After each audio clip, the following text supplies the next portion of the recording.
Hello, we are back after a little bit of a hiatus. Capers, the Chicago way.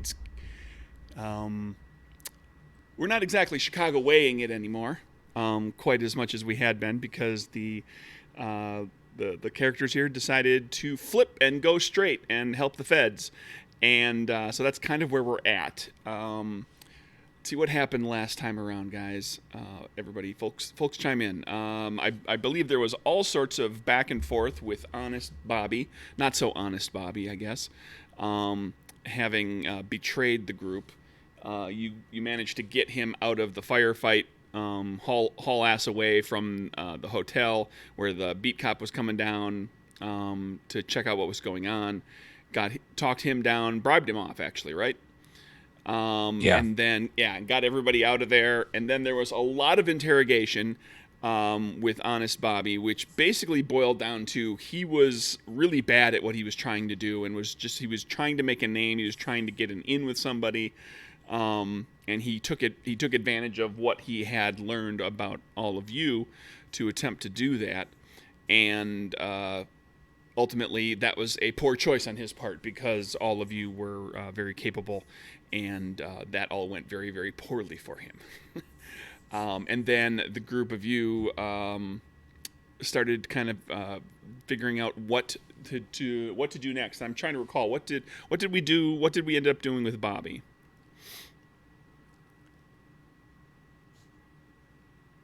Weren't we going to deliver him to Capone or something? Right, but did you stash him somewhere? Because you went to the Hawthorne, um, and the ship, the casino and the smoke shop and the hotel that are all kind of together to try to hunt down Capone, and that's where we kind Pretty of sure. left off. But I'm pretty sure he's in the trunk of the was he car. in the trunk of the car? Yeah, he's in the trunk of the I'm car. pretty Okay. Yeah, didn't certain. we spend time with the Russians? And That's where Yes. you did your. That's where you did all of your interrogation. Interrogating. Was in the mhm, basement of Baba Zoya's restaurant. yeah, With one of her sons kind of keeping an eye on everything. And you learned at one point that he was basically sitting right outside the basement, like the root cellar door, and listening because as when one of you, I think it was when Rose went up, you opened the door and bumped right into him. So So cute. he was spying on you, listening in oh on yeah, what was going on. Very poor So attempt at knowing when a person's coming up the stairs and how to hide. Very cute. so you knocked Bobby's ass out, threw him in the trunk of the car, and went to the Hawthorne with the expectation to try to find Capone. Um, oh yeah, and then we got jumped in the street. and Yeah, then you ended up, Kieran opened a portal to the seventh floor, and um, the two ladies went through up there, and the fellas stayed down on the street. And then up on the seventh floor, because that's the floor that Capone has his suite on. He's got from what you've heard, he has a large suite on the seventh floor. So you were heading into the corridor looking for Capone, um, Rose and Satroka, and came across a woman in a wheelchair. And her wheelchair is actually kind of rigged up, kind of odd. It reminds you, Rose, a bit of some of the things that you've created. And your two characters have not actually met her, but we know that other characters had. That this is Angela Small for the purposes of the um, viewers who are keeping track of everything. This is the woman who was making trem gear, powered gear on the other side in the other Chicago. And meanwhile, out on the street, well, she was she was in a wheelchair that's kind of rigged out, kind of strange, and then she was also she was wearing like a kind of a headband, goggles kind of thing, and she was like looking looking through a door, like staring at a door, when you came across her. And then out on the street, Ollie and Kieran spotted Giuseppe, who was walking along with a gun, kind of looking like he was patrolling, keeping an eye out for something. And Kieran went to speak to him, and Giuseppe did not recognize you. And we are without Owen tonight, so we have no one playing Ollie. I'll just kind of take care of Ollie as a character in just kind of narrative terms, and I'll, if it becomes important for him to do something, I'll deal with that. So Owen was unable to make the game tonight, so that's where we're at. Ladies on the 7th floor, with the strange woman in the wheelchair staring at doors and using what Rose surmises to be trem gear, which Are we playing Clue now? which is powered, which is equipment that can create powerful effects. What are you gonna do? What do you got? The woman in the wheelchair is she kind of takes notice of you, but she doesn't get too she doesn't like attempt to talk to you or hide or respond really. She's just kind of studying the doors. I think I'll just kind of casually walk up beside her, and I will pull 2 cigars, just those little ones, out of my pocket, and I'll stick one in the corner of my mouth, and I'll just offer her one. She doesn't notice immediately because she's staring, studying a door very intently. And after a few moments of doing that, she sort of looks to you, has this quizzical look on her face. I'm like, is interesting gear you have there. You want smoke? That's quite all right, thank you. Okay. And I just stick it in my pocket and act like I'm just kind of lounging around in the hallway. How is Rose made up and dressed here? Did we I ask only because she occasionally will attempt to disguise herself. I don't recall you specifically saying you were disguising yourself. No, Rose is going in with this like how she is normally dressed. She believes like if she runs up across anyone like Marie, yeah, Marie, she'll at least look enough. Who's like been a little herself. Suspicious of you last time you was here. Yeah, we'll at least look enough like ourselves that Marie will be like, "Oh, it's Lily," and I'll be like, "Yes, it's me." Oh, that's right. You did give her a false name last time. Way back when you first met her. I did not disguise myself that time, so I'm kind of SOL for a disguise. Sure. The woman in the wheelchair looks kind of past Satroka to you, Rose, and there's just kind of this brief look of surprise / recognition. Like she sees and has this moment of,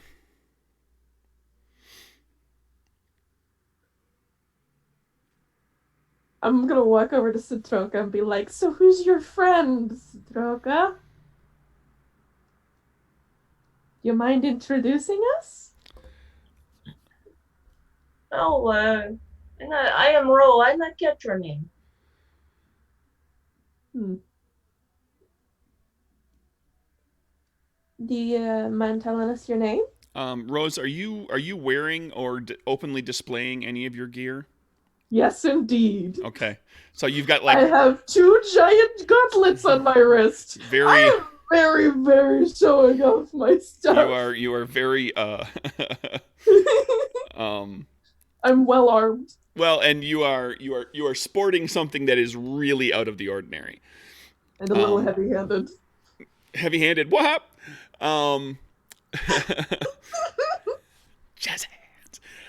She says she looks to your hands and sort of smiles and says,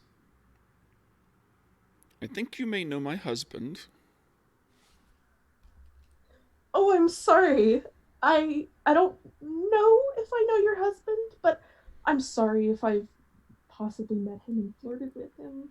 I'm a little bit of a, let's say, a straightforward type of gal. If I like a person, I tend to flirt with them. I'm sorry if that happened to you. She says, I'm glad you and your friends got home all right. You left me in the lurch with a piece of unfinished gear. Oh, right. But you make work. I That's how did. you get here, right? Well, I got here my own way. I did. Okay. I did finish what you and your friends hired me to make. Mm-hmm. And I went looking for a buyer, and I found one. Oh. And he's come here now. And Who? Al Capone. And we're going to cut back to the street.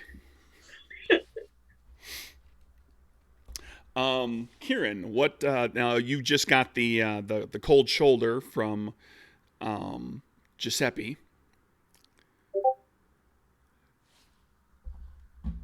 Giuseppe, what are you doing here? You're not supposed to be here.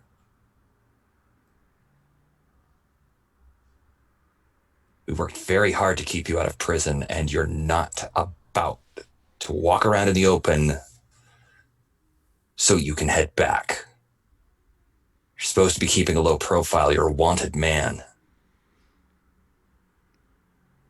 Right. The Giuseppe, are you feeling okay? opportunity for a job came up. I was needed, so I jumped at the chance.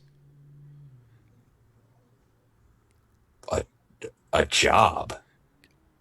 Give me a perception insight Okay. check.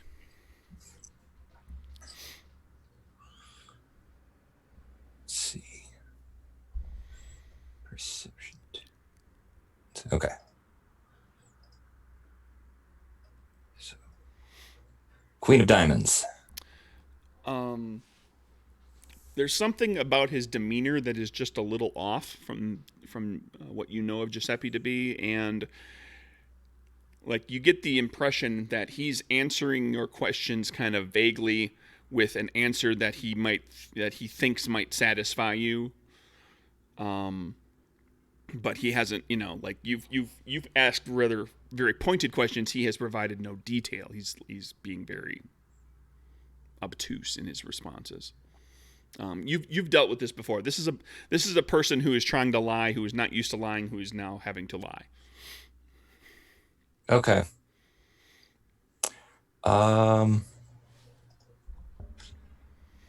gonna try and read his mind using telepathy, and I am going to use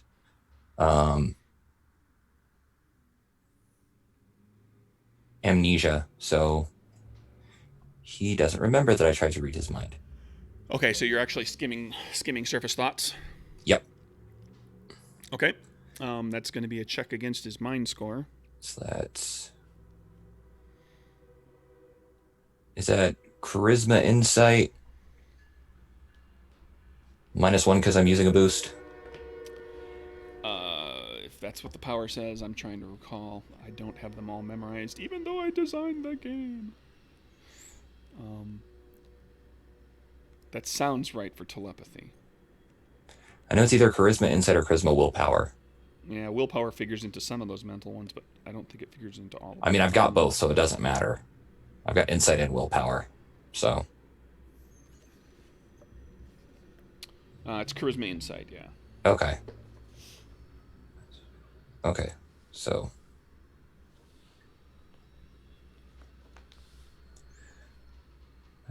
A 9 of spades might beat his mental score, depending on his perceptions. I've got 2 more draws. I'll see if I can get something better. Good joker.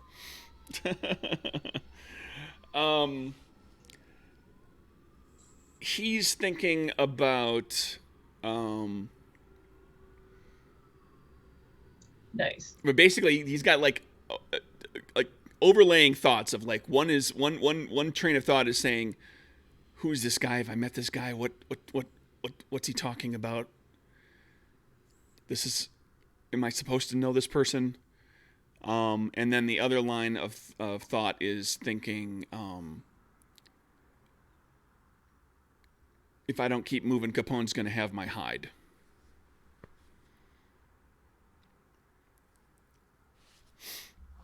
I was brought here to keep an eye out for him, and I have to keep on top of that. Keep an eye on him.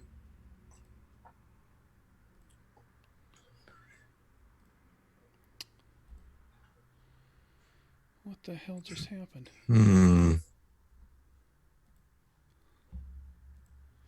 Jeez. Okay, Craig, stop fiddling. I just had, like, anybody who was just watching the stream just saw something really goofy happen. Okay, I'm going to stop fiddling around with that stuff. Okay. Go, Kieran, go. Kieran, I walk a little bit closer and I say, I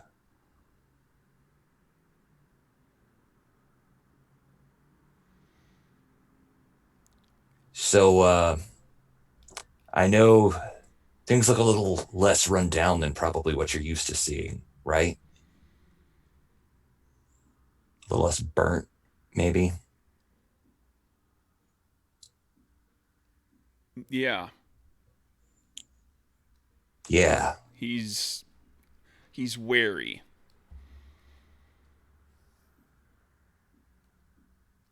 Okay. Don't worry.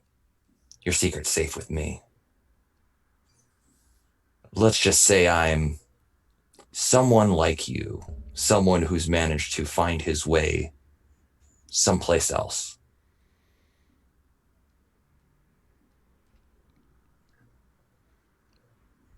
All right, then. I should go. He's he's taking you at your word, but he's also like clearly trying to just extricate himself from this. Because you've thrown him for his face is the face of someone who has been thrown for a loop. Friend, I happen to make a few contacts on my way here.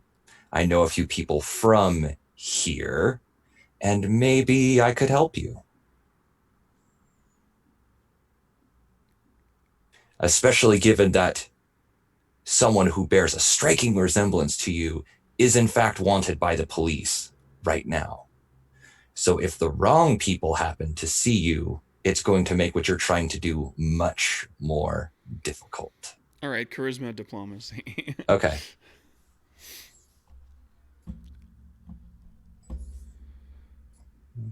Six. Ten of diamonds might do it. Come back to it. 7. 4. I'll spend a moxie to go back to the 10.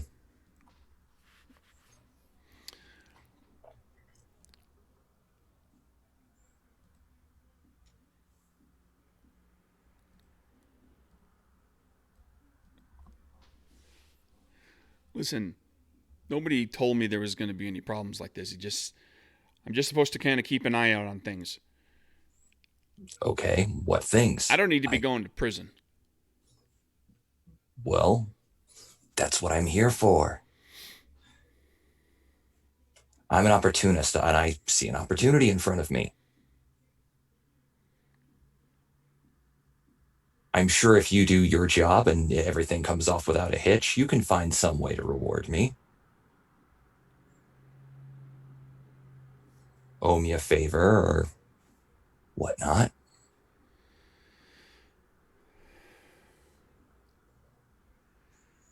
He's perplexed. Back to the seventh floor. Okay.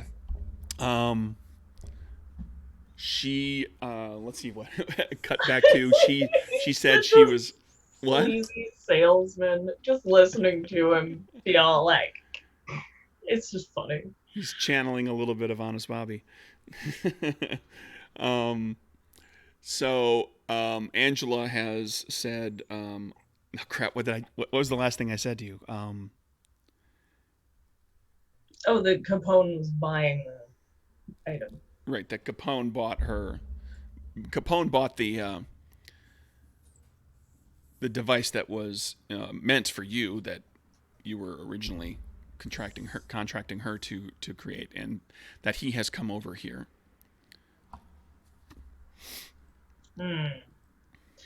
So, wait, that mean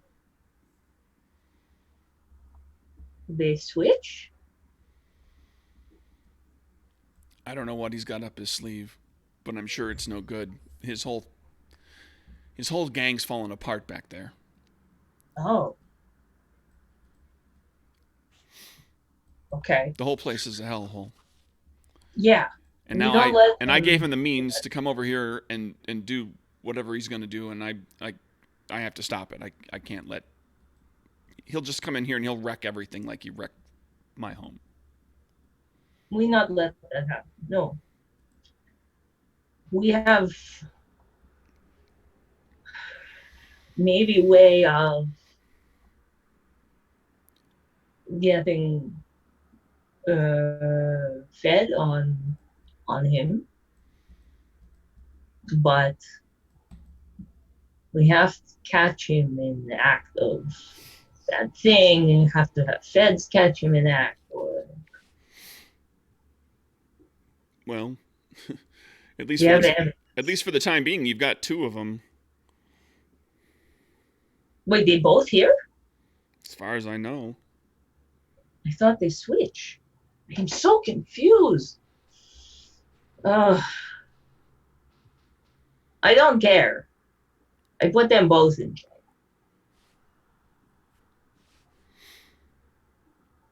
Maybe? I don't know. Rose. What do So you we got two what do Capones you right mean now. switch? Well, when we went over to your world, the Ollie that was in your world switched with ours. So that left problems for our alley. And then when we came back, we believed that they had switched back. Is that not the case?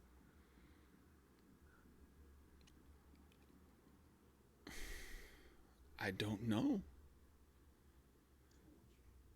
This is my first trip here. My husband, and she gets a little misty. My husband made a few trips, but I never knew of anything like that happened with him. Oh. Okay. Well, maybe it only happened for Ollie. I don't know. But it don't matter. We find out. You know where is Capone? He's in one of these rooms, eh? I started here back back where I come from. Capone is he stays at the Hawthorne. So I thought I'd start here. Well, Okay. there's some police outside today of the Hawthorne. So there may be some trouble with finding him. But if we can make him come out and do thing in front of police, Do they have warrants? Are they coming through the hotel? She starts to look around nervously. I don't think. I think they are just outside.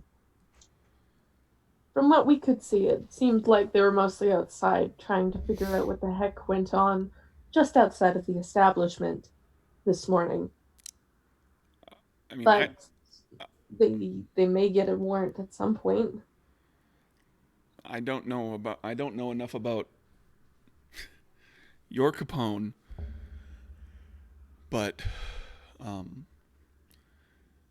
Capone that I know is he doesn't think before he does things. He's very impetuous. Yes, that is why I am thinking maybe we find a way to draw him out, and then we make him do something in front of police. They see him with gun threatened or something. Then they have reason. They can say, haha, we catch you, and then all good, right? Maybe. Then he become a problem of police, not us. Well, I'd prefer he was dead. And I'm going to cut back out to the street.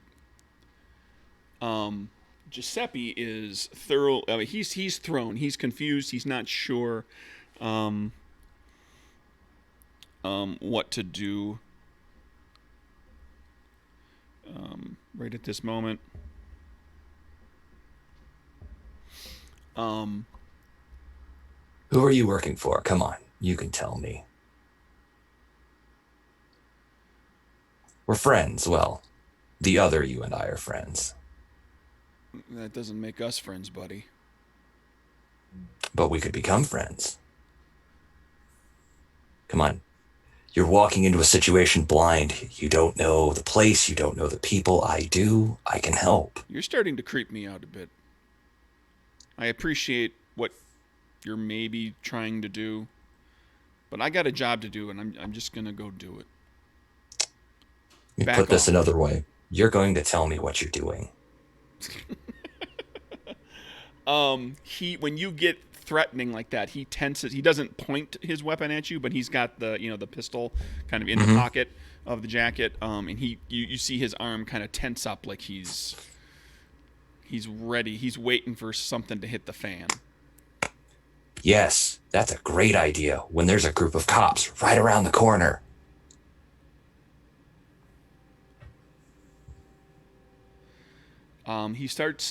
You found yourself in a most unwelcome position, Giuseppe. I'd play your next cards very carefully. And I kind of look back over my shoulder at Ollie. Ollie cracks his knuckles. Puffs his chest out.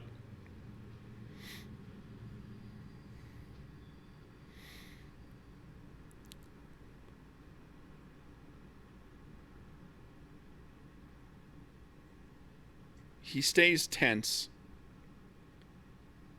and he starts to back away.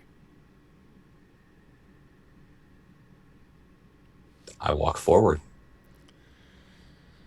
I'm not in a threatening manner. I'm keeping step with him, but I'm not like approaching in an aggressive manner. Giuseppe, you're going to tell me what I want to know, or I'm going to take it from you. Now, I understand you want to stay loyal to your boss, and I don't want to endanger or put you in an awkward position, but I'm starting to lose my patience.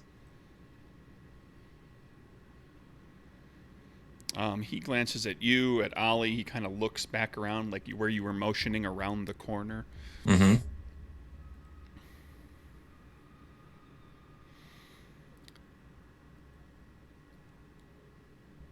You know what?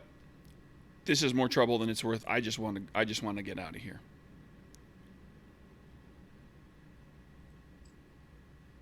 And go where? Follow your boss, Capone?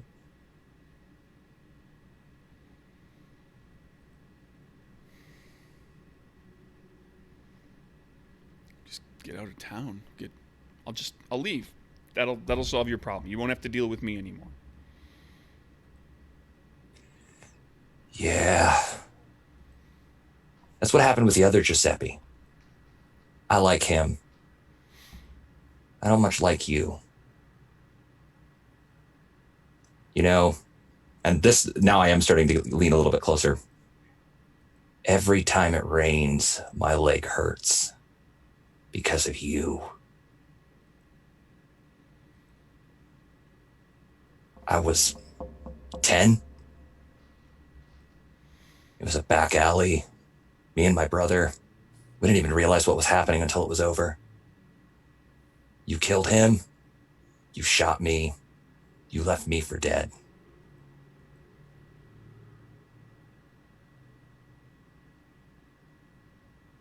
And it's taking every ounce of my patience and willpower to not do to you what I really want to do to you.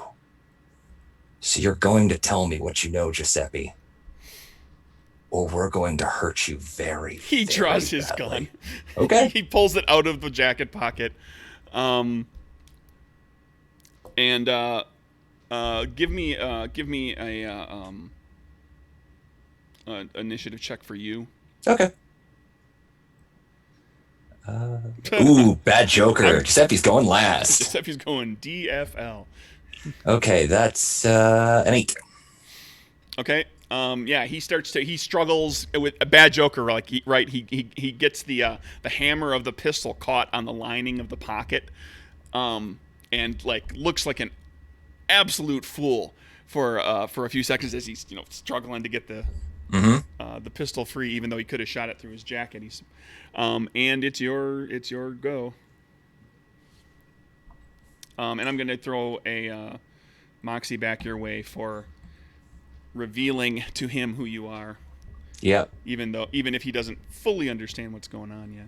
That was awesome. But this has only been a moment from pretty much first game session that's coming full to fruition here. So what are you doing there? I'm going to use hypnosis on him. Oh, wonderful. Let's see. I'm going to use hypnosis with, let's see.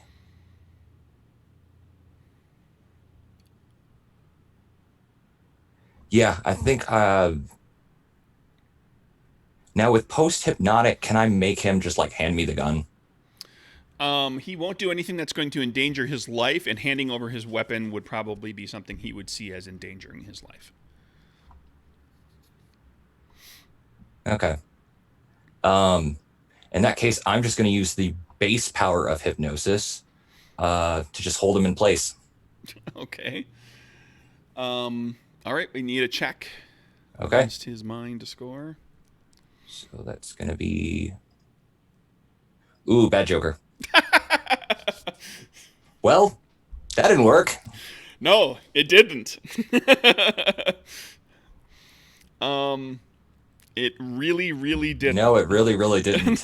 Oh no. Well, Hearing it's a really bad headache. You can have yourself a Moxie for a terrible, terrible botch. Yep. Yeah, we'll say that sounds about right. Really bad headache, and for the time being, he's going to be resistant to your mental powers. Okay.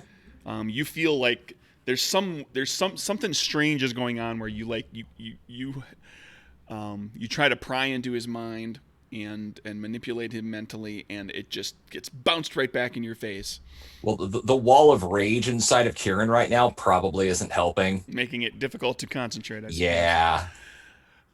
He's gonna pull out his pistol and fire it. Does Ollie not get to go? Ollie's here too. We'll deal with Ollie on a narrative level. Ollie was like fully expecting this to not escalate. I mean, that's not my fault.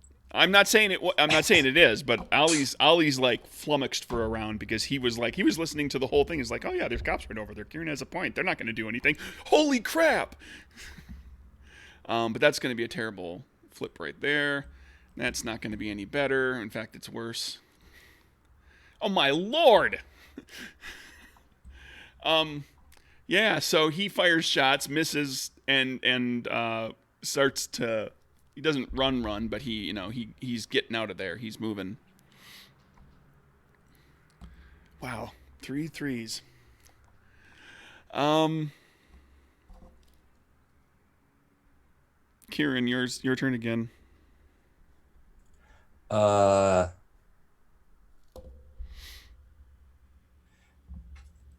Kieran is going to spend part of his turn yelling, "Help! Help! There's a man with a gun! It's Giuseppe Sacamano! Quick, somebody help!" Okay. You can yell that enough. I mean, if you want to try to like, well, you can just yell that and see what happens, or you could make that your actual trait Okay, action for the turn, and we'll I will put it make that my we'll make trade that action. into like a charisma. It's all pretty much honest information. So charisma, diplomacy. Yep. You're basically legitimately trying to get individuals' attention. Like you're really Mm-hmm. you're not Yep. just off just kind of saying it off the cuff. You're like trying to elicit specific responses from people. 6. You saying his full name is funny because it just makes me think like you're gonna follow up with like his address and his Well, Giuseppe social security Sacamano number. I know. is a wanted fugitive. Oh yeah, I know. It And makes sense. highly It's sought funny. after by the local police department after the embarrassing slip up where they let him get away. Where he got broken out of the courthouse. Gosh, that we had Mhm. absolutely nothing to do with. Okay, so that's my 4th card. I'm gonna go back to the 9. All right. Well, you get a few people's attention. No cops come charging in there. Ollie.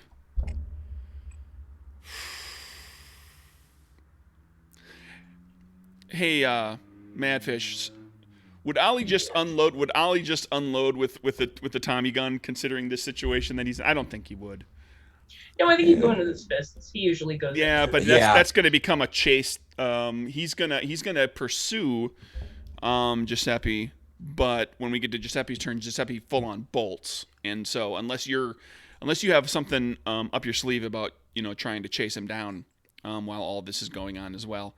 I mean, he's like he takes no actions. He just triple movement Which way is he running? away from the hotel. So that's towards the alley. Yeah, he's running to over there where the cops are not. Okay. Yeah, I'm gonna go after him. Okay. Guy who murdered my brother and shot me in the leg. Yeah, I'm gonna go after him. Yeah, I didn't think you were really gonna let him. Okay, we'll assume that Ollie kind of keeps pace with you. And if you manage to corner him in some way, then Ollie can get in and get involved in that without getting a gun out. I'm gonna have we're gonna do do a this will be checks for you. So basically, catching up to him. Let's call it strength athletics, just full on power sprinting to catch up to him. Okay. And if you've got anything up your sleeve, you can kind of, feel free to offer something up. It's just, this is all going to be kind of stuff that's part of your movement. You're basically going to have no trait action. You're going to be just moving, but Okay. but you can make a check that's like, you want to cut him off or knock him down or. And if you succeed, you do that. If you fail, you keep pace with him. If you botch, he gets away. Okay. And you already flipped the bad jokers. So. Yeah. Let's see. You said it's gonna be strength, athletics. To start with, let's call it just strength athletics, just to do a hard Yeah. sprint, just to catch up to him. I am not good at strength athletics. See how well this goes or not. All right. 9 of hearts. It's okay. It's not great. King of spades though. That's pretty good. With the boon. Yeah, you want to throw the boon on there that you catch him and you just Yeah, knock him to the ground. elbow him over the back of the head, knock him down. Ollie gets on top of him. Can I slap cuffs on him? I have cuffs. I'll make a check for it. Let's give him. Well, here you don't have. Well, here's the deal.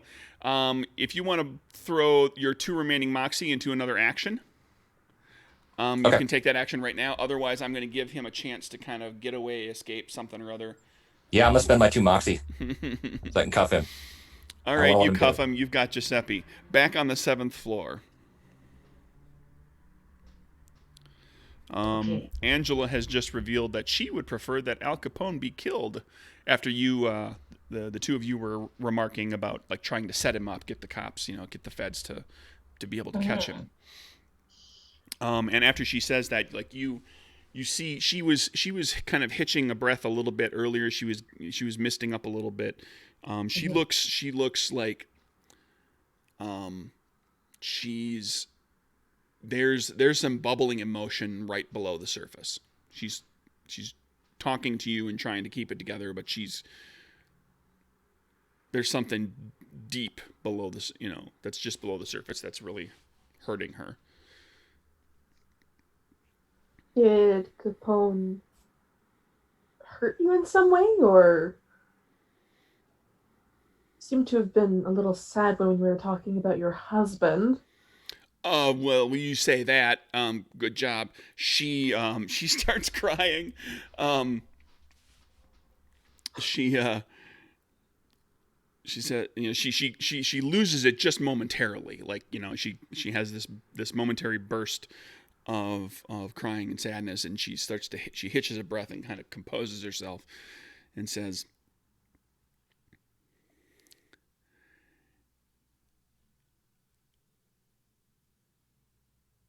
he agreed to buy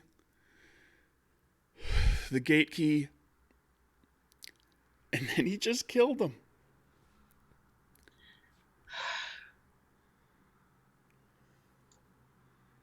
We find him.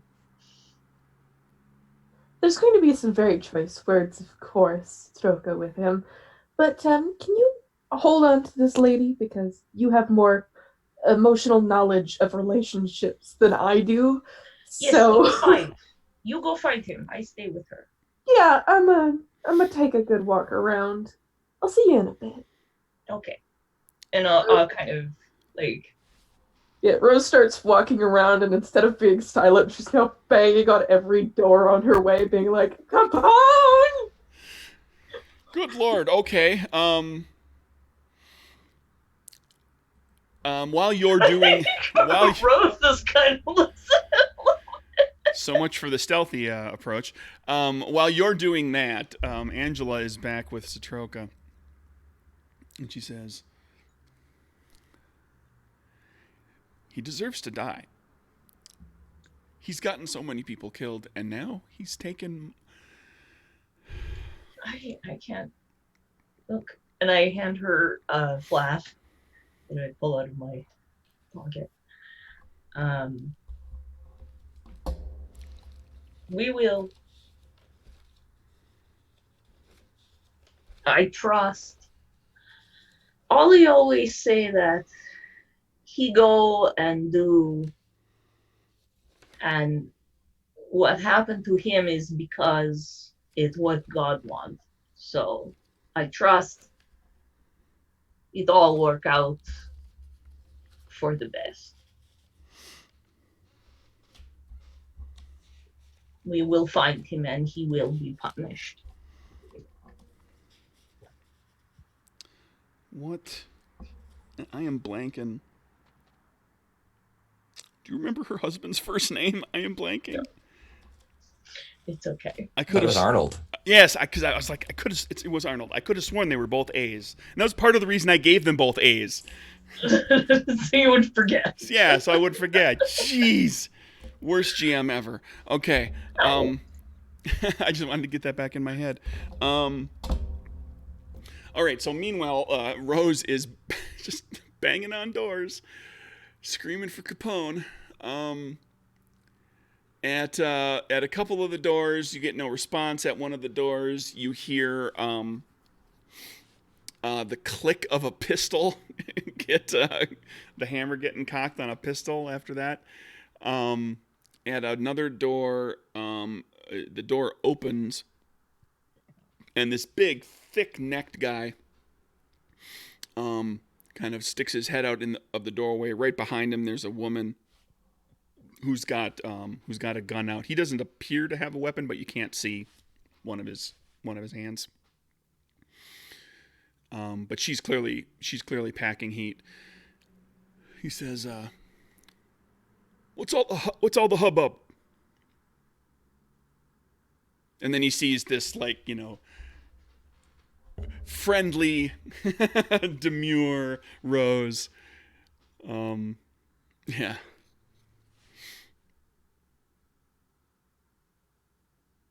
Well, I'm sorry to have bothered your evening, but I'm looking for someone by the name of Capone.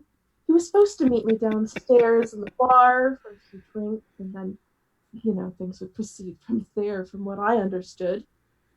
But he did not decide to meet me. He did tell me his room number, but I've got a bit of an issue with my memory.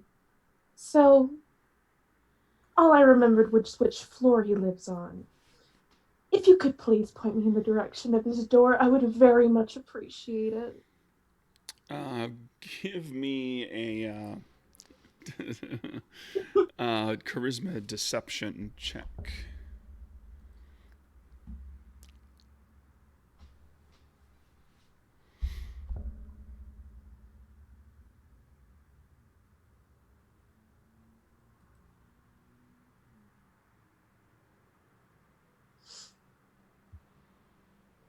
I'm gonna sit there. I can definitely pull more cards, but for now, I'm gonna sit there. Okay. The fella in the doorway looks back to his lady friend, kind of nods to her. She disappears from view. She kind of walks off to the side.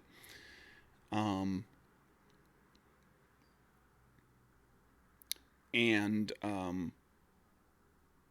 a few moments later, she comes back. She's got a shotgun in her hand now. He takes that shotgun from her, and they open the door up completely and say, "So you was supposed to see Capone and he didn't want to see you, so now you're here. Not sure how you got up here, if you weren't invited. But you want to talk to him? Let's go talk to him. Let's hope your story matches his."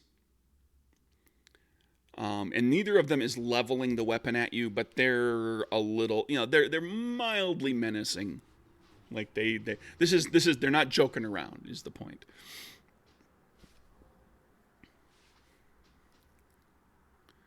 Oh, how sweet of you. Yes, I will go with you. Thank you.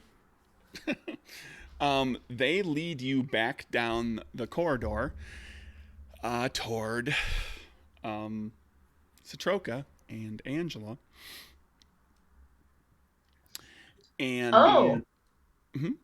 I just watched them go by. Yeah, they walk by with weapons out, I just sit there. I still got my cigar. escorting Rose. hmm And I give Rose a glance, like I kind of glance over, and I just give her like a. Does she want me to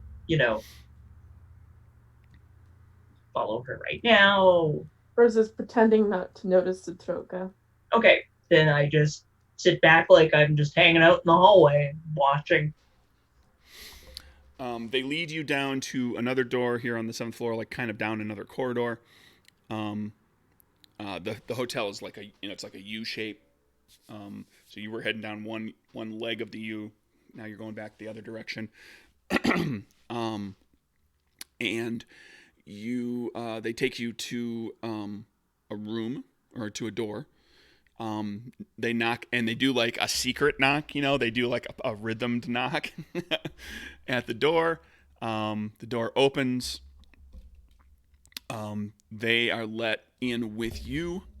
The man says, "Have a seat." And you're like now you're in a, like, this is a, it's not a single hotel or a hotel room. It's a suite. There are you're in, like, essentially a like a parlor room, a living room kind of space, with a couple of other doors beyond, and there, so there's very nice furniture, and electric lights in here, and he has you take a seat. He stands in the kind of stands next to you in the room with his shotgun. And the woman then turns back around and goes back outside, exits the door, leaves the suite. So Does she walk past me again and go back to the room? She walks back to, guys. You were like kind of right in the center, like this is like a U-shaped, and so you were in the center. You kind of, there was a stairwell. You came up, and there's elevators like right in the middle, right here. And Satroka, or the group of you were kind of in this, this portion of the U. Rose went down this leg, knocking on doors. They brought her back down this leg. Okay. Now she walks back down and she comes to the elevator and rings the elevator. Okay. I'm just sitting there like pretending to we're just having a casual conversation about some inane thing. When she comes, like I'm, pretending like I'm just sitting there smoking and talking to the lady in the weird wheelchair. Yeah, like she's, what's her name? Elizabeth. Like she's, just a person, and we're just doing nothing suspicious whatsoever. Okay. She gets the elevator comes and there's an operator inside. This is a fairly nice hotel, so actually an elevator operator. And she gets she rung the elevator for going up, by the way. And okay. She gets on the elevator. Okay. I wait till the doors close, and then I turn into my smoke form. Woof. And Angela goes, what? Do it. Oh, Angela, that's her name. I'm sorry. And then I'm going to go the way that they took Rose, and kind of slip in under the door, and I think I'm gonna stay. It does say in my description that I am barely visible.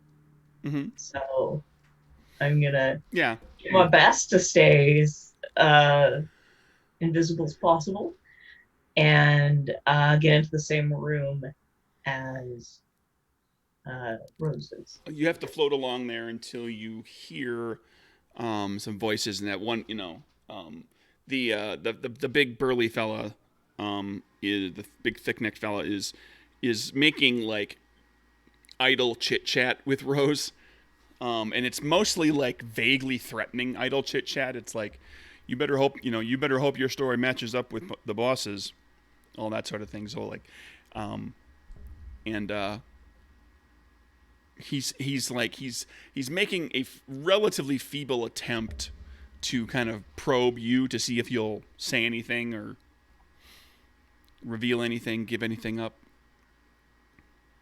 Rose, on the other hand, is just going to start flirting with this guy. She's like, well, if Capone doesn't want me in the end, maybe you would like to spend a couple minutes or a couple hours with me. Cut to Satroka, who is now going along the corridor trying to figure out which room you're in, and then hears you flirting with the man who marched you away with his shotgun. And we'll cut back outside to Kieran and Ollie. You've got Giuseppe in cuffs. Mm-hmm. Gonna stack him up in the trunk too. What are you gonna do with him? Pretty soon you're gonna have like a turkey. You're gonna have like the hat trick in the trunk. If you can find one more person to knock out and throw in a trunk, we'll have 3. So we've got him down on the ground. Yeah, you've got him cuffed. Okay. And you take his pistol away from him, kick it away or whatever. That's fine. Okay. I take his pistol. 2-on-1, and he was just trying to bolt. And I pointed at his kneecap and I say, "This is for my brother," and then I shoot him in the kneecap. Jesus Christ. All right. Well, gunshot, and he starts screaming bloody murder and does not stop. Good. Are the police coming? Not immediately. Okay. I have Ollie try to pick him up, and I say, try to get him to start walking so he'll scream more. Come on, Giuseppe. I don't think they've heard you yet. Basically any weight or anything, any stress Mm-hmm. any stress that you put on the leg at all is gonna keep him screaming until he Mm-hmm. passes out from pain, which is entirely likely. Oh, don't want him to pass out from pain. When he starts looking a little woozy, we'll set him down. No, good lord. So Ollie's dragging him to wherever you want to go, and he's continuing to scream. Just towards the direction of the police. And people are poking their heads out from their windows. People on the street, as you kind of get back closer to the hotel, there's people on the street that are kind of looking, and they're seeing the three of you, Ollie kind of dragging this guy, kind of half walking him, half dragging him. And this poor son of a bitch is just screaming in incredible pain. I'm starting to see why Rose likes Kira now. Kieran has never felt so whole or happy in his entire life. This is the moment he's been waiting his entire life for. Not to kill him, but to make him hurt, like Kieran has hurt. So sure. Kieran's enjoying himself. Give you a moxie for getting leaning into my vice a level hard. Of revenge. Oh, okay. Well, sure, that works too. I mean, Kieran's vice is vengeful. This is his vengeance, and he's actually been denied his leaning into that too hard the last couple times because Ollie's just shot the people that Kieran's tried to make pay. So this is very satisfying for Kieran. Although eventually Kieran is just like, it starts to wear on him a little bit. He's like, oh, come on. How much screaming can one man do? Exactly. Getting boring. As you're walking along, the pain in your leg that you have lived with since you were very young, mm-hmm. That pain subsides, at least for a time. You don't, for the first time in, you can't remember when, you can't remember how long, you don't feel pain in your leg. You aren't walking perfectly. You still have, you're still limping, but it doesn't hurt the way it did before.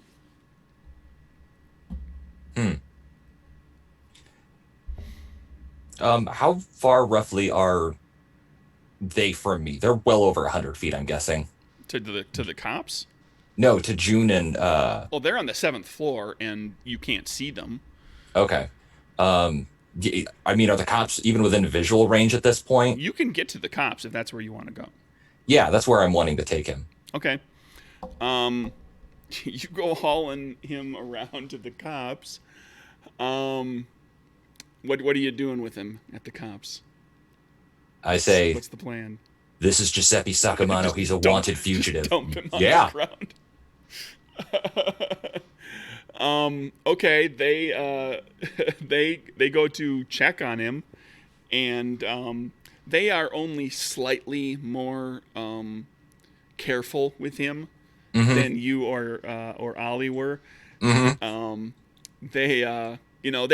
don't try to move him anymore, but they're not actually making like any sort of significant attempt to help him, and they're kind of whispering amongst each other and taking a good look at him. And one of the officers says that he wants to get a statement from you. So just hold on. He asks you to not go anywhere. Do you go anywhere? I'm gonna say... keeping in mind that you have the deal with the feds, and these are cops. These are Chicago police, not federal officers. Yes, I say, you may want to... I forget, did they have radios back then? No. Okay. I let them know that they'll want to alert Agent Elliott of the FBI, as she will be wanting to question him in regards to some federal matters. He doesn't know anything. Okay. the officer that you talk to is thrown by this. Like, wow, how the hell do you know anything about this? But he says, "Sure, we'll check with the feds. Just hold on here. Going to take a statement. Can you and your buddy come down to the precinct?" And I kind of pull the officer and I go, we're in the middle of an operation here. He tried to pull a gun on me, but I was able to defend myself. Agent Elliott made this a top priority. She wanted him in custody as soon as possible. And, well, we don't have the time to take him in ourselves. If we don't get inside that hotel, our whole operation's blown. Okay, give me your lying check. Absolutely. Your giant bald-faced lie. Although technically nothing I've said is entirely untrue. I am in an operation. It could be blown if I don't get inside. You sort of presented yourself as an undercover agent. Yeah, I kind of am. No, it's fine. All right. I took You're an deception. undercover agent about this much. Queen of Spades. Oh, there's a boon. So he's gonna buy it, and they go about kind of getting poor Giuseppe cuffed and kind of delicately put into the back of a squad car.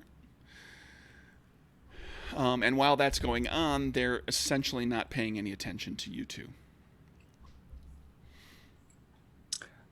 Cool. If they look like they've bought my story, we're gonna head back to the alley. Okay. And I am going to look at Ollie. I say, give me a minute. I'll get us inside. When I do, don't dawdle. Go inside right away, because this hurts a lot. And I will open a gate. Okay, so you start working on that. Back inside, Satroko, down the corridor, you hear Rose hitting on her captor. That's just as expected. Yep. I just kind of want to have a peek around the room. What's in this room? It's essentially the equipment. I mean, it's a living room essentially. You know, it's a small sitting room. It's got it has a telephone on a small end table. It has a couple of like sofa type, like nice upholstered sofas, a coffee table. There's 3 doors into other rooms or closets or whatever. They're all closed. Mm-hmm.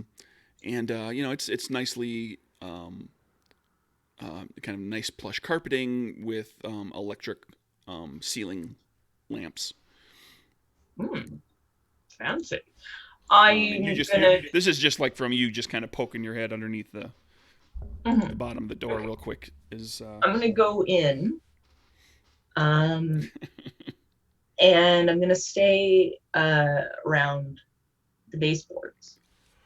And I'm going to go and just kind of poke my head under all the other doors and just make sure, like, just see what's in all the other rooms. Under one door, darkness. Under one door, darkness. Under another door, a bedroom with windows, so it's getting a little bit of light. So it's a good-sized bedroom with a like a little table and chair nook, and a king or queen size bed with end tables, nicely made up. It looks like it hasn't been slept in. Like it's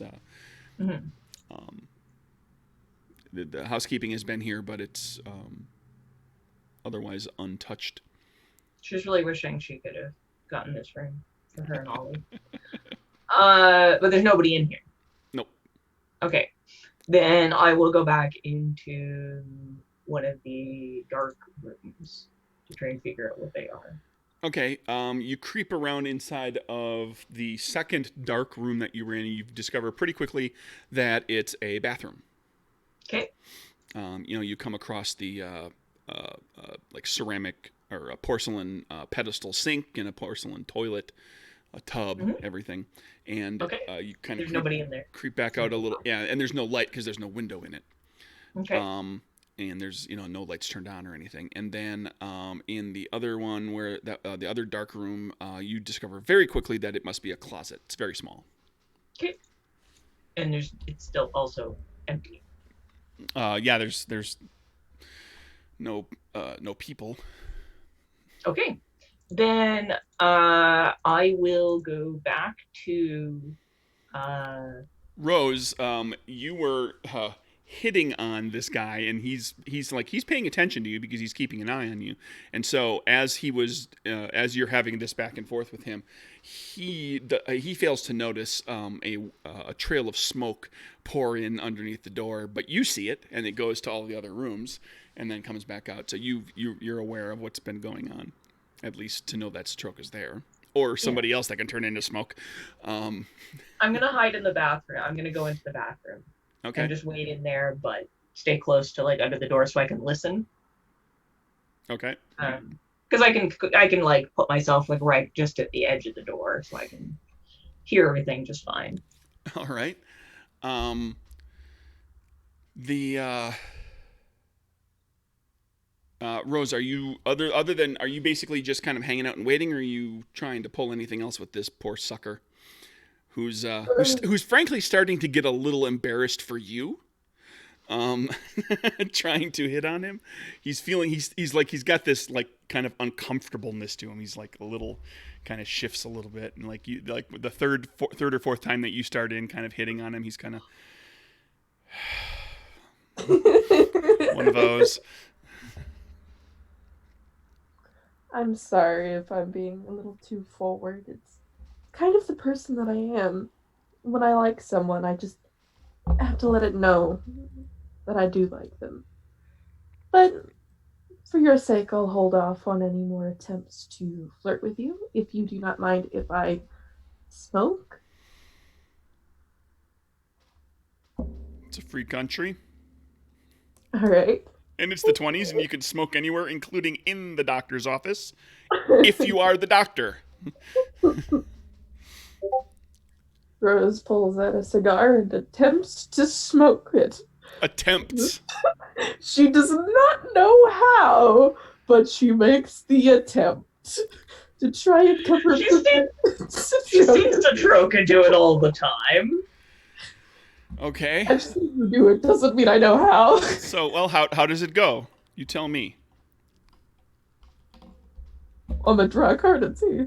What? No, you don't. Well, I mean, you can flip something randomly for yourself if you want to. I'm not gonna require a check. You can tell me, or you can flip. I'm gonna give Satroka a moxie for scouting out and making sure that you weren't horribly outnumbered.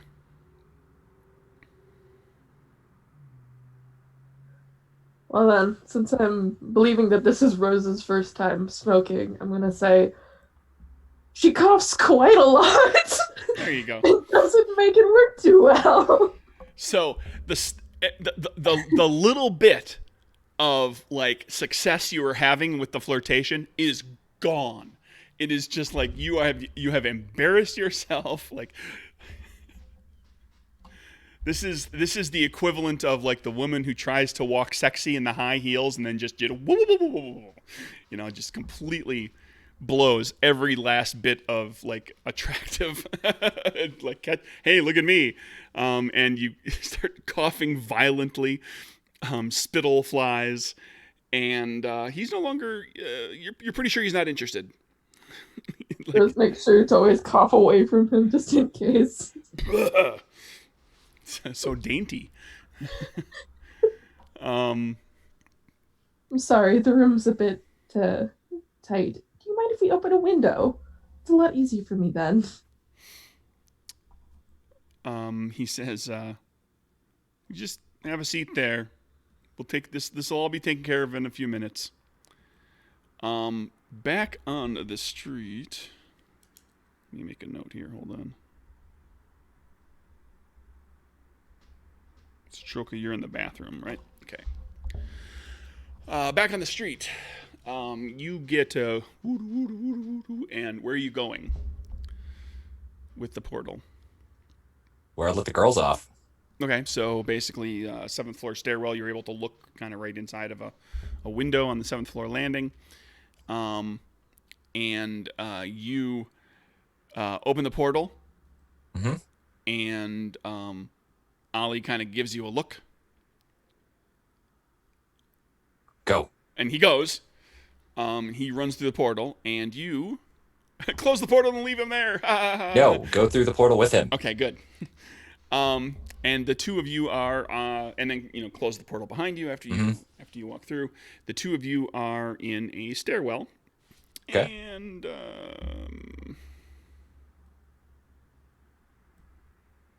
yeah, no one sees you. If that had been clubs, you would have like popped in right next to somebody. And yeah, you're on the 7th. You're on, you would assume you are on the 7th floor. Actually, you know you're on the 7th floor because there's actually there's a sign at the door that leads out into the corridor. Does he see Angela? You're looking out there's like a little vision panel, in the door. You kind of look through it. You look out and you see Angela Small, who is in a wheelchair that's all decked out weird with wires and baubles and some odd fittings, some strange-looking metals. And she is looking through a door, like she's inspecting doors with sort of a goggle thing, like a big bulky pair of goggles on her head. Some things are starting to make a little more sense now. I walk through the corridor and walk over towards her. Okay. Ollie's following along with you. You start walking down the corridor. She sees. Well, Ollie, I'm trying to know. Going back to that, I know it was it you, or was it Ollie that saw her at one point? Because one of you went back to the door at her house back in the other Chicago, and I can't for the life of me remember. I want to say it was Ollie. Because you both went to the door to talk to Arnold a few times. Yeah. You were very threatening. I'm pretty sure it was Ollie who went back to apologize for his previous self. That might have been something like that. But anyway, we'll just say that Ollie, we'll keep it simple. Ollie mentioned to you that he saw the woman, and he kind of described her as being in a wheelchair, blonde hair, kind of petite. Mm-hmm. And so you see that Ollie kind of nudges you. It's like, that's her. And at that point, the elevator door opens here in the in that U-shaped corridor. We're right here in the middle.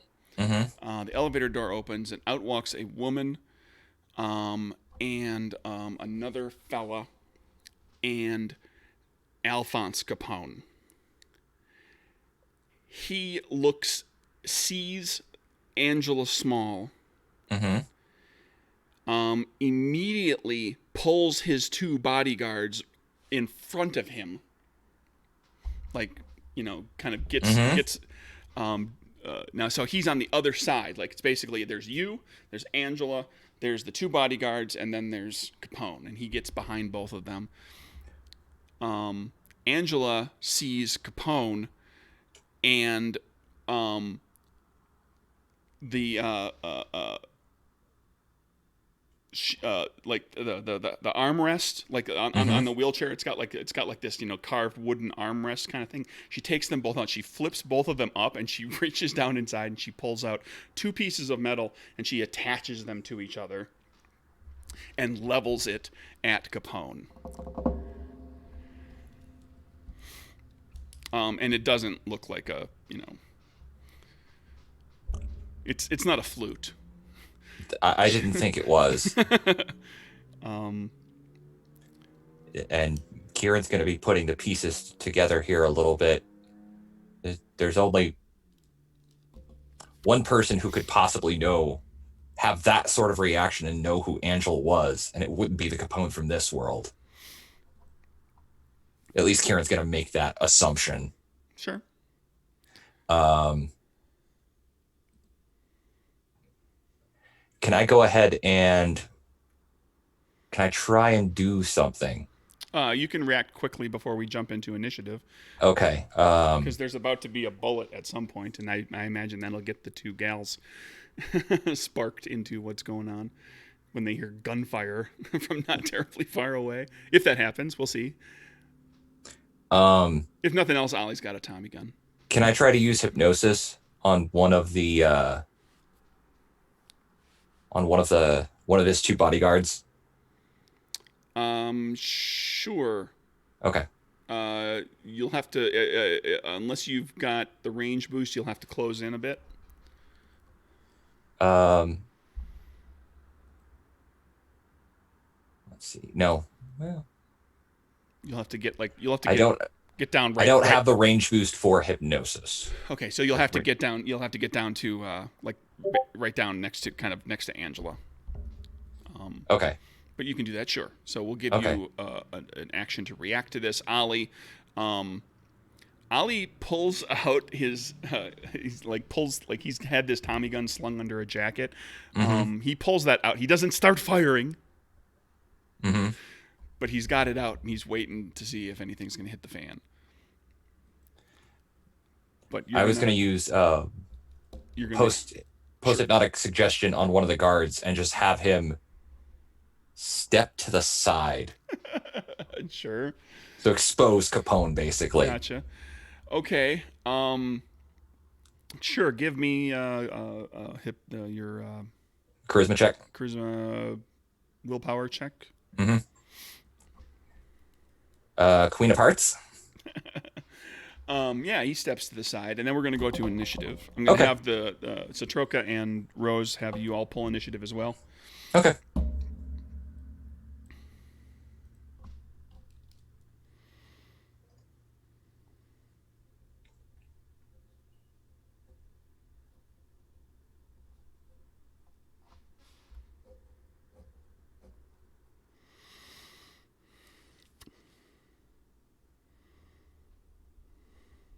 Got 7.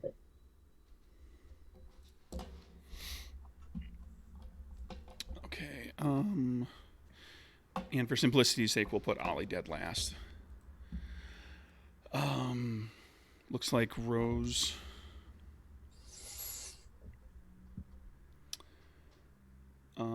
Kieran, what did you get? Got a 10.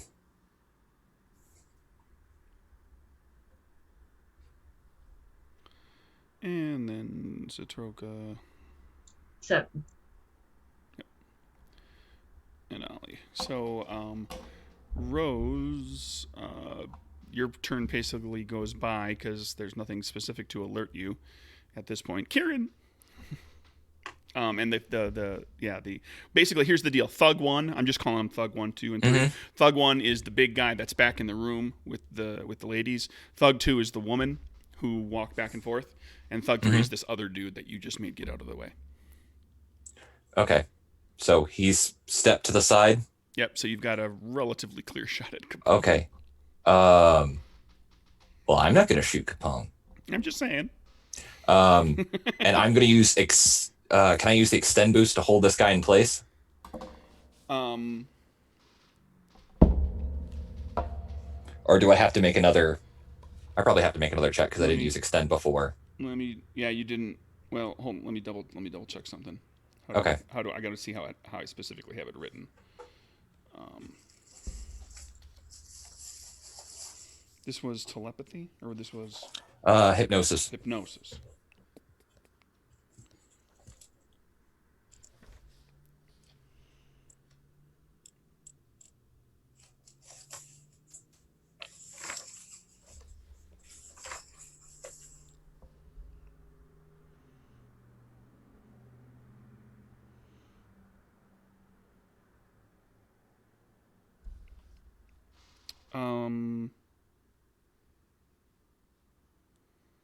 you would have had to use it in the initial check.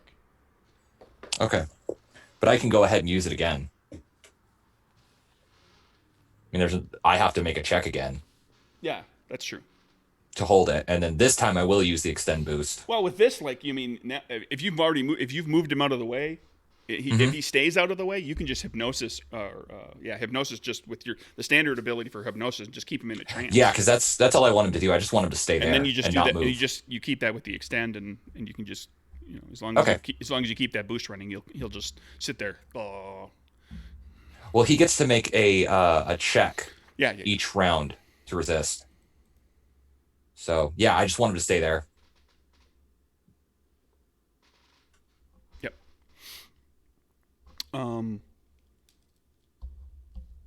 So.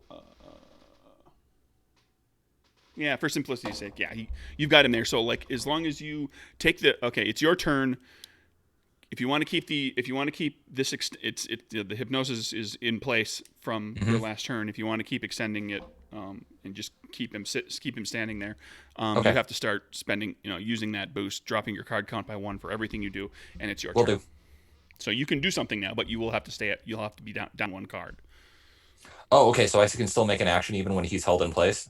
Yeah. Or do I have to actively use hypnosis to hold him in place? You had to get him held in place in the first place, and then hold him with the extend boost by dropping your card count on whatever it is you're doing. All right, will do. And so as long as he continues, as long as he fails the check to resist, you just pay a card every turn and you keep him there. Okay.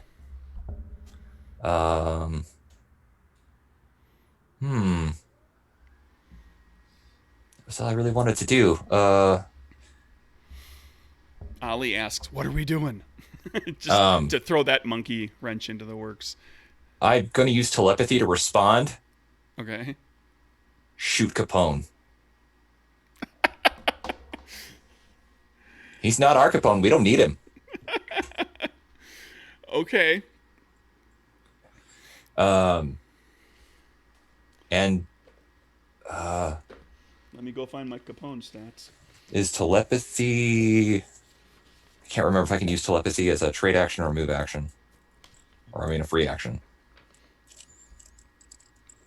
Telepathy.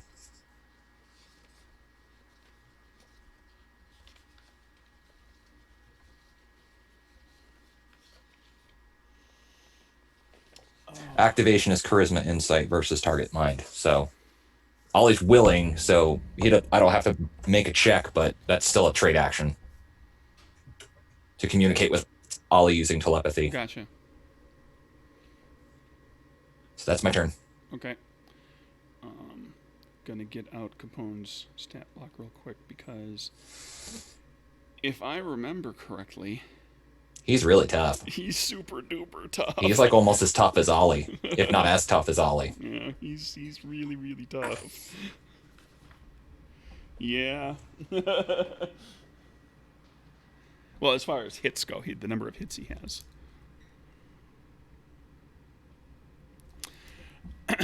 So that's Kieran. Capone barks orders at his bodyguards. The bodyguards start shooting Angela. And gunfire erupts. How exciting.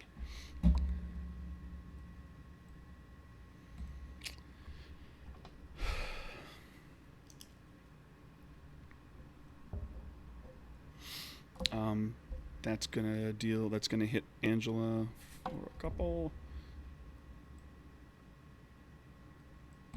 The other one's gonna shoot. That's gonna hit Angela for some more.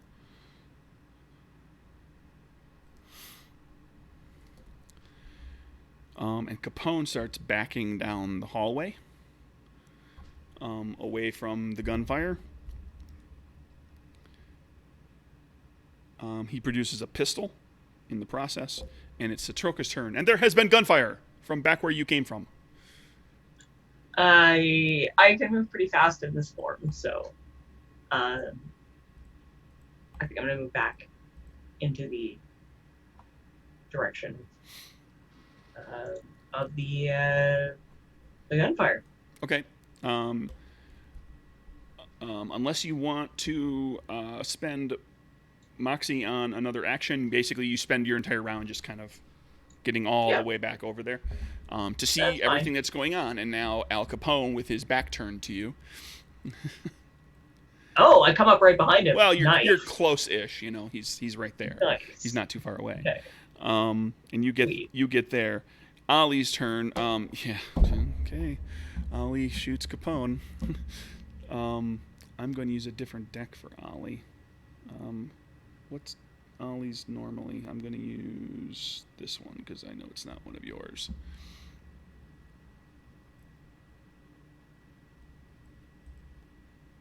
He usually has his damage reduction boost or whatever. Too. Yeah, I'm just kind of fudging him. Yeah. But I know he's got super agility too, so we'll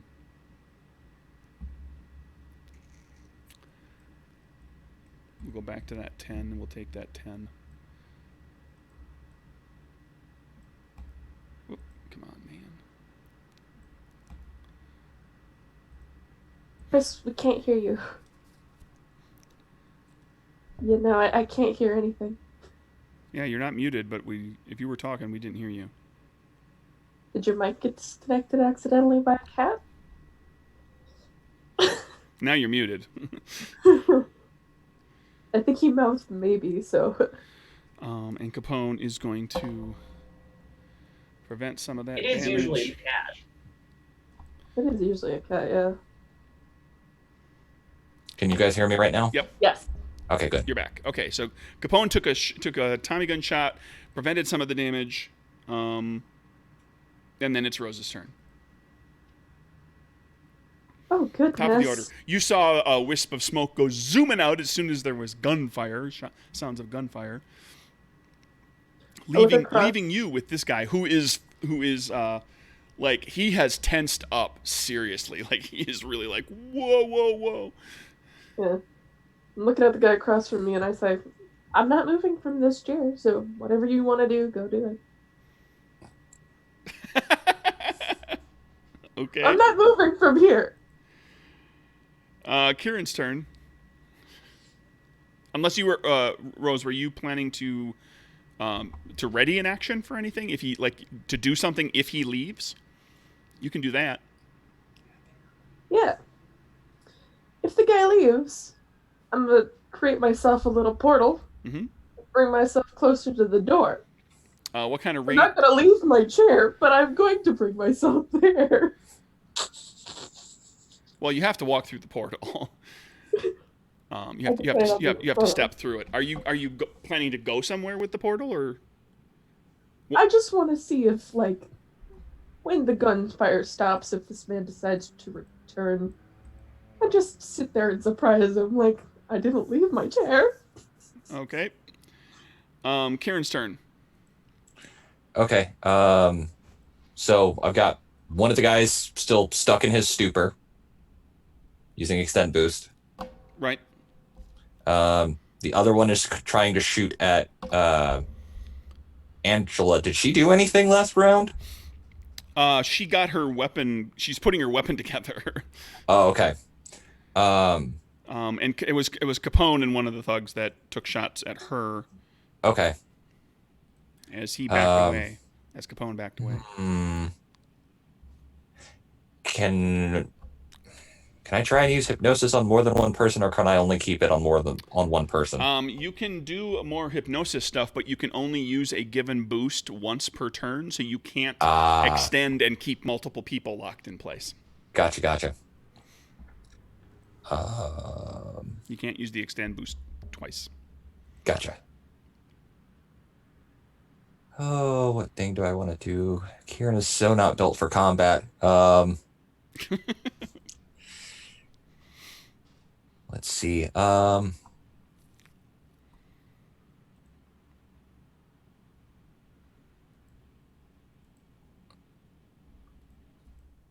Could I use hypnosis and post-hypnotic on the other one. To give them a trigger to do something? Sure. Yes. You have to make your check to do it, and you'll be down one Okay. card if you want to keep the one guy from doing anything. Ooh, Just keep him yeah. in his trance. You'll be down one card. Okay. Yeah, what the hell? Okay. Let's all right, so I'm down one for extend. So what's the trigger and what's the suggestion? The trigger is when someone shoots at you, run away. Okay. I think I've only got 2 cards for this. So 7 of clubs is not going to do it. 9 of clubs is probably not going to do it. I'll spend my last moxie. 2 of hearts will definitely not do it. Nope. So that goes nowhere. Nope, that goes nowhere. All right. Capone bolts down the hallway toward the stairwell.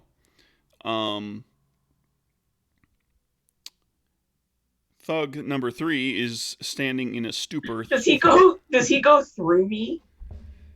More or less, yeah. He's like just goes running through. Smells like cigars. Yeah, thug number 3 is just he's in a trance. Thug number 1 is back is coming down. Thug number 1 leaves to go investigate what's going on there. Leaves you in the room, Rose. And the gal, thug number 2, takes shots at Angela because that is what she was ordered to do by the person she believes to be her boss, or that is her boss, I suppose.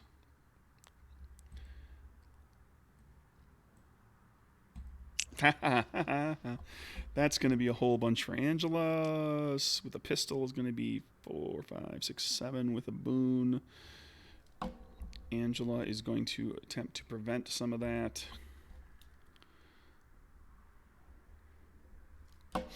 And it was a good joker, so she gets another shot immediately.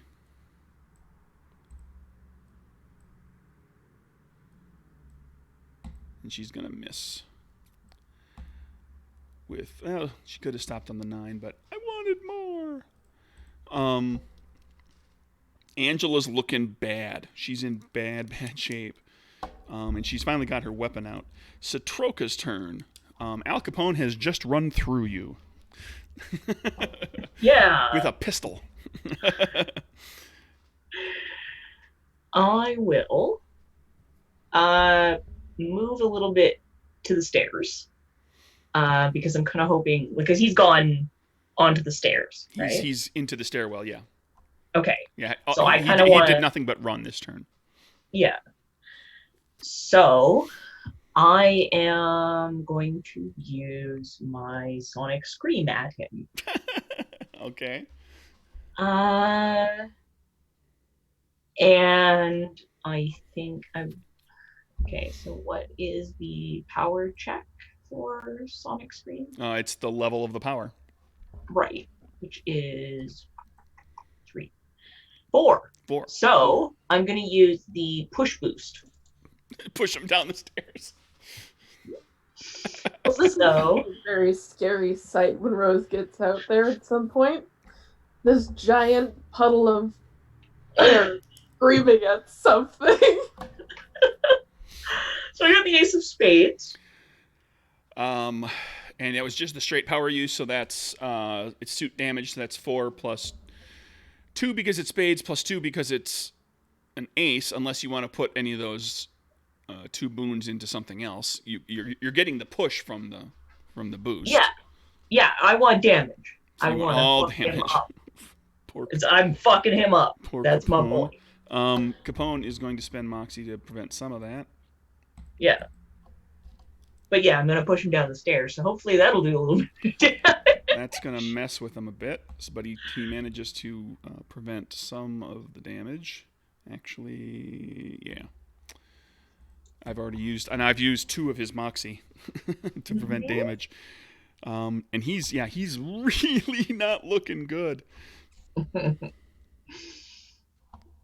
Yeah. I think that's all I can really do at this point. So Okay. Unless you're gonna do another action. nope. Nope. Okay. Ollie's turn. Ollie is oh boy. Ollie knows he's tough, and he was. You said shoot Capone, kill Capone, let's get Capone. Ollie's like, all right, sure, because Ollie knows that he can also, by the rules, we can knock him out, keep him alive, and he knows he knows he's tough. He's going to be able to run into the middle of a firefight. So yeah, he's just going to run through everything and go running after Capone, going right through the middle of the firefight. Angela gets her gun ready. Finally finishes making her weapon out of pieces hidden inside her wheelchair, just like the dude in Alien Resurrection. That sounds It like is a awesome. reference I don't get. There's an alien movie called Alien Resurrection where there's a character in a wheelchair who has pieces of the weapon. Like they make a big point of like all the characters being frisked and checked to see if they have weapons, and they let him through with his wheelchair, and then he pulls apart pieces of his wheelchair and makes a gun. And they let him go through because they thought, oh, it's just his wheelchair. Well, that's cool. It's not the best of the Alien movies, but it's a pretty cool scene where when he starts pulling his wheelchair apart and making it into a gun. 10. Let's see. That's Angela. I've got Moxie to spend for her if I need to. There we go. She can't shoot Capone anymore because she can't keep up to him. Is shooting at thug number 2. Yeah. And that's going to do out of the end of her makeshift gun that she just put together comes you don't see like any actual energy. There's no bullet, there's no gun, there's no muzzle flare, there's no electricity or fire or cold or anything like that. You see a wave of distorted space that just whoa, whoa, whoa, whoa, whoa, down the corridor. In the game terms, that's concussion beam. And it hits her, and she was using the boost. Her suit +2 plus spade, so that's 8. Yeah, she blows that thug away. So dead body, lying in the hallway, and it's Rosa's turn. And you've just heard like a concussive, like it sounds like the concussion sound from where you are. It sounds like if a building had been detonated or a bomb had gone off in the like some ways away in the distance. That's like the sound you heard. Like you wouldn't hear the crashing of everything falling afterwards, but the sound is what you heard along with the gunfire. All right. Well, Rose And your is going guard to, and your guard, the guy that was watching you, has left. Rose is going to dimension step herself to the door and kick it to try and break it with her foot. What rank in dimension step do you have? I have rank 1. Okay. So that's just giving you. Do you have range? Yes, I do. But you need to be able to see. But it's rank 1, so you need to be able to see where you're going. Is that correct? If I remember correctly. Rank 2 is where you can teleport to some place you can't see. So I can't see the door, but I could see Satroka sneaking around in and out of rooms. You saw the smoke come in underneath the door. Okay. But you can't see through the door. Then I guess me preparing an action to try and get to a door that I can't see would probably have been a bad idea. No, you can see. Hold it. Are we miscommunicating anything? Yeah. First of all, you could just try to open the door. You can't teleport. You can't portal. You can't use your dimension step to go to the other side of the door because I think. Let me double check. Dimension step. I'm not attempting to get to the other side of the door. I'm attempting to get to where I can see of the door. It's 7 feet away. You're in a little sitting room. But you're going to just go through the portal because you can. Is that what you're? I mean, and that's fine. She hasn't gotten to use her new toy yet. That's fine. I'm just checking. I was because you're using the portal, and I'm trying to figure out, well, what's she trying to do? She just She portals 5 feet across the room. Fine. Coop, boop. There you are. Nobody got to see it, but you got to go like, hey, that was cool. And now I'm gonna kick the door open. Okay, you open the door. Dude, I opened the door. I wanted to kick it. I wanted to break this thing. Well, it's going to open into the room, so you're not going to kick it open. Oh. I still want to try and kick it down. Sure. Give me a strength athletics. Get of it. course. All right. Strength. And I don't have athletics, so. Yay! I win. Okay, you kick it open to the extent that you tear the hinges part way out of the wooden door jamb and bust the wooden door stop on the latch side so that the door is like 4 inches open. Rose is still pretty proud of this. But it is opening into the corridor. She's still pretty proud of this Because you achievement. kicked it open. Well, yeah, that, and she only has like 1 strength, so even if she attempted to break it, it shouldn't have worked. Okay, so a bunch of movement oriented kind of stuff aside, are you doing any? You can like jimmy the door out of your way. You can. What else do you got? You've got like a little bit of movement left, even after having used the portal. And you have your regular action. That kicking the door was just part of your movement. Yeah, I'm gonna jimmy the door out of the way, pick up my chair, and move into the hallway. Good Lord! All right. Didn't leave my chair. So there you are in the hallway. Kieran's turn. You said Angela's looking pretty rough. Yeah. Does it look like anyone else pointing a gun at her? Not right this moment. Not that you can see, because you cannot see Thug number 1 yet. He's not come around the corner from that other hallway yet. Okay. Thug number 2 is down. Thug number 3 is in a trance if you maintain it.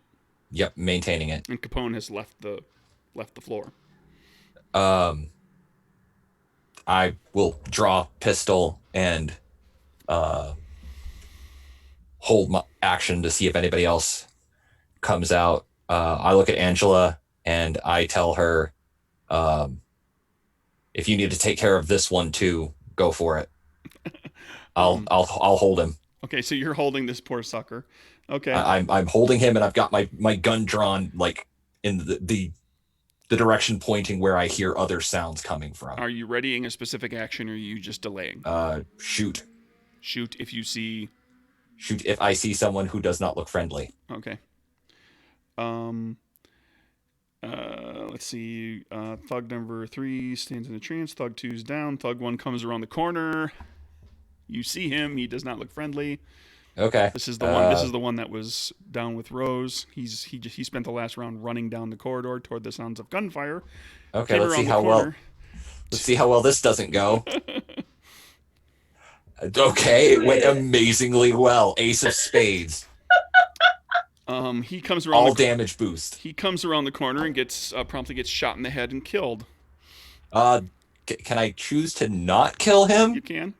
Okay, I choose not to kill him. He immediately gets fired upon. Comes around the corner.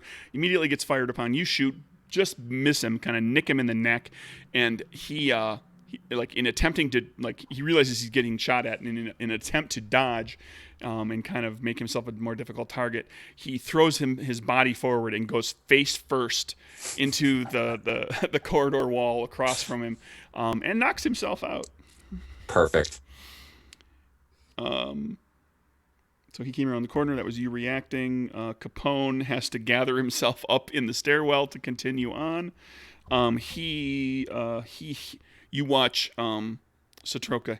He heals. Like his wounds go away. Not. Oh, cheating. And he continues to make his way down the stairwell. But now that he's being attacked in the stairwell too, he gets down one flight and around the landing, and then kind of looks back looking for you. And so now he's like he's not just bolting full on. He's heading down the stairs, but kind of keeping an eye back up the direction you were, so that he doesn't get ambushed without seeing you coming. Uh-huh. That's Capone. Thug. Satroka Ollie.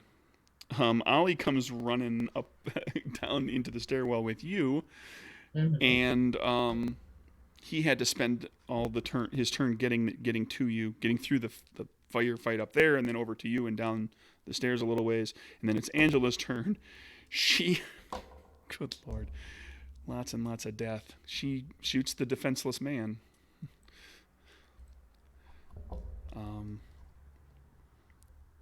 And that kills him. Rose's turn. Rose, you're in the corridor. You've looked down the corridor. You saw the guy who was with you go around the corner, dodge, like throw himself across the hallway, right face first into the thing, knock himself out. And then moments later, you saw Ollie run past into a stairwell. Rose gets up from her chair. She has no obligation to stay in it any longer. And she's going to chase after where Ollie went. Okay. Kieran, you're back in the corridor with Angela. She, with no immediate threats. Is there an elevator nearby? Right there. Okay. I wheel Angela into the elevator, and we go down the elevator. Go down probably 3 floors. Or is it one of those, can we see out of the elevator, or can we not see anything out of the elevator? You're going to press the down button. You're going to wait for it. When it gets there, you're going to tell the operator where you want to go. Oh, it's one of those kind of deals. Okay. In that case... And you're going to be expected to tip. Of course, how the elevator operator reacts when they get to the floor and sees dead bodies, or unconscious bodies at the very least, we'll see. Would it be at this point, would it be quicker for me to try to run down the stairs, or would it be quicker for me to wait for the elevator? It depends where you're going. And what happens on the stairs. Like, if somebody else is on the stairs and it's 7 floors, running on the assumption that that Capone's running down the stairs to get to the ground level and out, right? If that's the assumption you're making, which is not necessarily where he's going. Right. If you can get an elevator relatively quickly and go down and not hit other floors on the way, you could potentially beat him to the ground floor. Depending on what happens to him in the stairwell. I mean, you know that Ollie's chasing him, so he might get slowed up in the stairwell. It's a gamble. And if he gets off on the second floor, all bets are off. Yeah.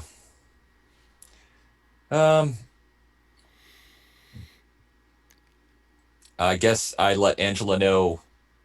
I'm like, there's the elevator. Do you want me to come with you, or do you want me to try to get to Capone? Get Capone.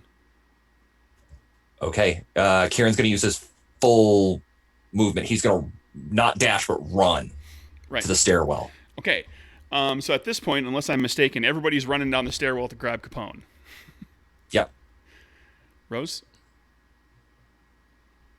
Rose does not really want to run down the stairwell. She'll run towards the stairwell, get to the stairs, and she wants to try and dimension step her way to the bottom of the stairs. What's your range? I have range boost on, so... Okay. So here's the deal. Yeah, the stair has like that, it's open in the middle. Like the handrail goes around, and there's a gap in the handrail. So you can stand over and look down and see all the way to the ground. And that's going to be 12 or 13 feet floor to floor. It's going to be inside of 100 feet to go 6 floors. So with the range boost, you could get all the way to the ground floor. And Kieran is right there as you're like Satroka and Ollie have gone down the stairs a little bit way. Like you can kind of see people, like you look down and you see people's hands on the handrail. Like, oh, that's Satroka, or that that's Ollie. So you can kind of make out motion and see that there are people down there. And Satroka and Ollie have gone down the stairwell already. Capone, of course, is down there. And as you kind of get to the stairwell and look down, that's when Kieran comes running in. I'm not gonna look at Kieran, but I can tell that he's there, and I'll be like, all right, I'll see you down at the bottom floor. And I'll use my dimension step to get myself down to the bottom floor. Okay. All right, so everybody's chasing Capone down the stairs in the Hawthorne Hotel. Not chasing him up the stairs. Yeah. So, well, what I was gonna do was turn into my smoke form and go down the center part of the stairs. Well, how about let's do this, because we're up against the end of the session. Oh, we are. So let's do this. This is a nice cliffhanger moment. Everybody's kind of in the same general place with the same general goal in mind. So Capone is fleeing down the stairs. Rose has dimension stepped down to the bottom, to the first floor. Satroka is preparing to follow in her own way, and the two guys are making their way down the stairs as well. And will they catch Capone? What will they do with him? Will Angela get her chance to put a bullet in his head? Will the group convince her to do something else? Will the group manage to set Capone up in one way or another? We'll find out in our next game session. So that's where we're going to let it hang for this game. And we'll, of course, when we come back next week, I'm sure just like, Ollie will unleash a bunch of bullets and just kill him, because that would be everybody's luck, right? So let's do this real quick. Kieran, one for everybody for the fight, just kind of in general. That actually fills Rose up. Anything else for Kieran or Satroka regarding your identity or vice or virtue? Kieran was very reliable in that fight. He helped Angela not die. I don't know if you would consider any of my behavior reckless. Chasing Capone, yeah, I'll give you reckless. Chasing Capone initially by yourself. Yeah. Like you dove into it, by yourself right out of the gate. So that's fair.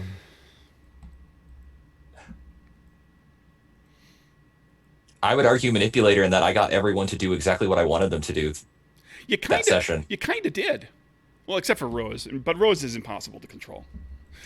I hadn't counted on being able to manipulate Rose anyways.